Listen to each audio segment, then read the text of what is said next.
রাজধানীর মিরপুরের টেকের বাড়ি বস্তি।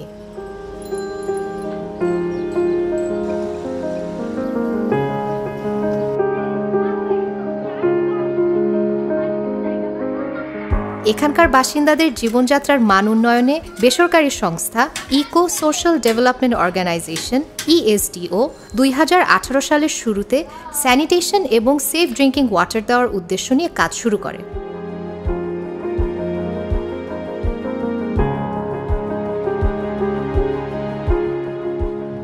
এই এলাকার মানুষজন স্বাস্থ্যসম্মতভাবে পায়খানা ব্যবহার ও নিয়ম না জানায় প্রায়শই বিভিন্ন রোগে আক্রান্ত হতো।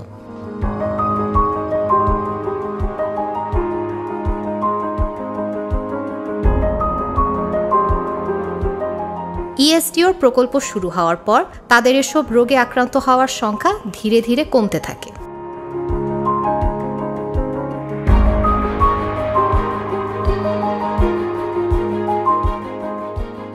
সুন্দর ও পরিচ্ছন্ন জীবনযাপনের অংশ হিসেবে ইএসডিও ওয়াটার সেফটি প্ল্যান, নারীদের মাসিক স্বাস্থ্যবিধি ব্যবস্থাপনা ও সঠিক নিয়ম মেনে হাত ধোয়ার বিষয় নিয়েও কাজ করছে।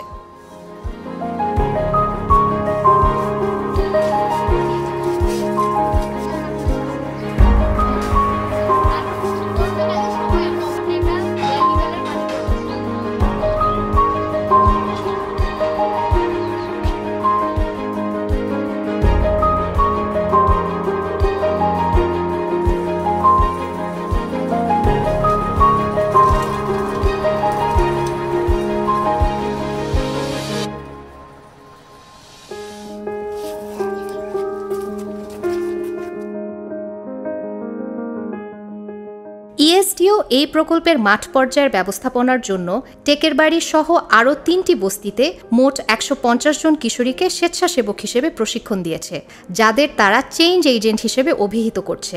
আসসালামু আলাইকুম, আমার নাম সোনিয়া, আমি টেকের বাড়ির একজন চেঞ্জ এজেন্ট। আমার নাম মিম, আমি একজন টেকের বাড়ির চেঞ্জ এজেন্ট। আমার নাম ফারজান আক্তার, আমি টেকের বাড়ির একজন চেঞ্জ এজেন্ট।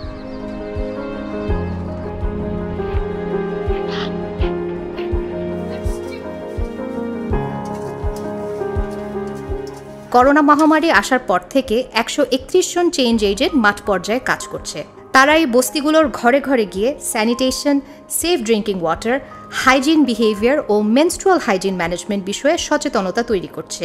আমার মতন যে কয়েকজন চেঞ্জ এজেন্ট আছে আমার সাথে, তো আমরা সবার বাসায় যাই, বাসায় গিয়ে পানি, পায়খানা, স্বাস্থ্যবিধি নিয়ে কথা বলি। তাদেরকে বুঝাই যে তারা যেন পরিষ্কার পাত্রে পানি আনে, সেটা যেন ঢাকনা দিয়ে ঢেকে আনে।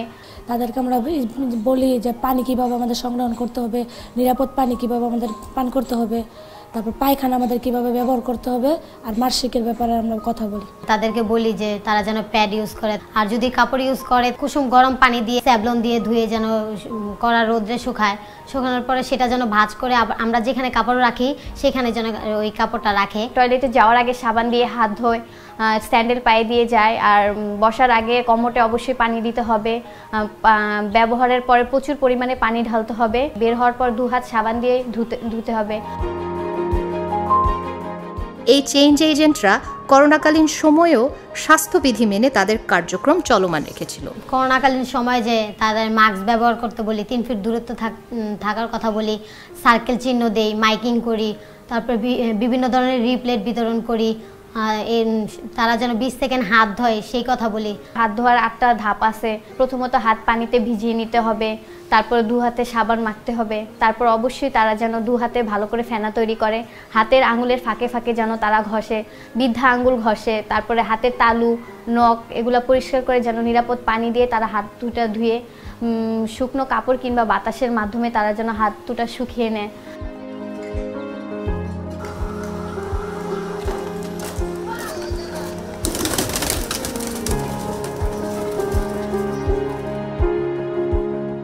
আর্থিক সংকটের কারণে ভিন্ন কিছু করার ইচ্ছা থাকলেও তা করতে না পারা এমন 50 জন নারীকে উদ্যোক্তা হিসেবে গড়ে তোলার প্রশিক্ষণ দেয় ইএসডিও। এরপর তাদের ছোট আকারে ব্যবসা শুরুর জন্য আর্থিক সহায়তা প্রদান করা হয়। তারা এর মাধ্যমে স্বাবলম্বী হওয়ার পাশাপাশি বাস্তবায়িত প্রকল্পের ব্যবস্থাপনা সহ নানান বিষয়গুলো দেখভাল করে।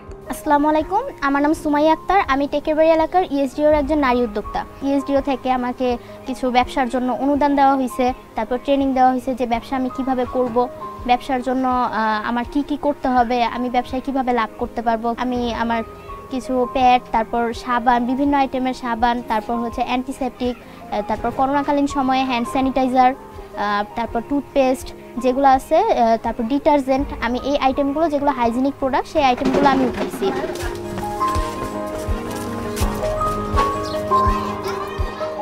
এই 4টি এলাকায় বেশ কিছু স্কুলে ছাত্রছাত্রীদের মাঝে স্যানিটেশন এবং সেফ ড্রিঙ্কিং ওয়াটার বিষয়ে সচেতনতামূলক প্রশিক্ষণ দেওয়ার ব্যবস্থা করে ইএসডিও। আর স্কুলগুলোতে নিরাপদ পানি নিশ্চিত করার লক্ষ্যে পানির ফিল্টারও সরবরাহ করেছে সংস্থাটি।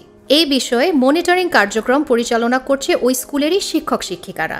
আসসালামু আলাইকুম, আমি মোহাম্মদ জিয়াউর রহমান, সহকারী শিক্ষক কালসি ইসলামিয়া উচ্চ বিদ্যালয়।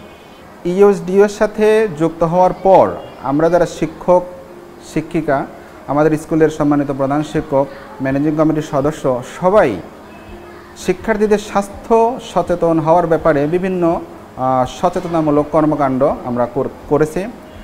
বাচ্চাদেরকে আমরা বিভিন্ন সময়ে তাদেরকে উদ্বুদ্ধ করেছি কিভাবে বাথরুমে যাওয়া থেকে শুরু করে বাথরুমে থেকে ফিরে আসার পরে কিভাবে পরিচ্ছন্নভাবে পরিষ্কারভাবে সাবান দিয়ে হাত ধৌত করে নিজেকে জীবাণুমুক্ত রাখা যায়, বাথরুম টয়লেট ইউজ করার পরে তাকে পরিষ্কার করতে হয়, করোনাকালীন সময় নিজেকে কিভাবে নিরাপদ রাখা যায়, বিভিন্ন রকম আমরা কর্মকাণ্ড বাচ্চাদের সাথে শেয়ার করেছি। তাদের যদি কোনো ব্যক্তিগত সমস্যা থাকে সেগুলো আমরা শুনি, আমাদের শিক্ষিকা আছে, ম্যাডামরা আছে, আমাদের স্যারেরা আছে, আমরা অনেক সময় এগুলো বাচ্চাদের কাছ থেকে উইলিংলি জিজ্ঞেস করি তোমার কোনো পার্সোনাল কোনো প্রবলেম আছে কি না।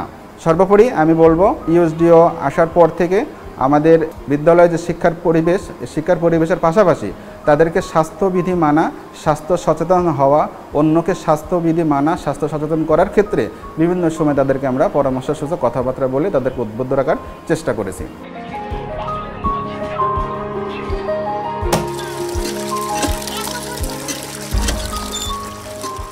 ইএসডিওর সহায়তায় এই এলাকাগুলোর নিম্ন আয়ের মানুষদের জীবনযাত্রায় এসেছে বড় মাপের পরিবর্তন। তারা এখন স্বাস্থ্যবিধি সম্পর্কে জানে এবং মানেও। কিভাবে তারা ভালো থাকবে এবং অপরকে ভালো রাখবে এই বিষয়ে তৈরি হয়েছে স্বচ্ছ ধারণা। বিশেষত মাসিক স্বাস্থ্যবিধি সম্পর্কে সঠিক ধারণা পাওয়ায় নারীদের জীবন থেকে দূর হয়েছে অনেক কুসংস্কার, জীবন হয়েছে আলোকিত।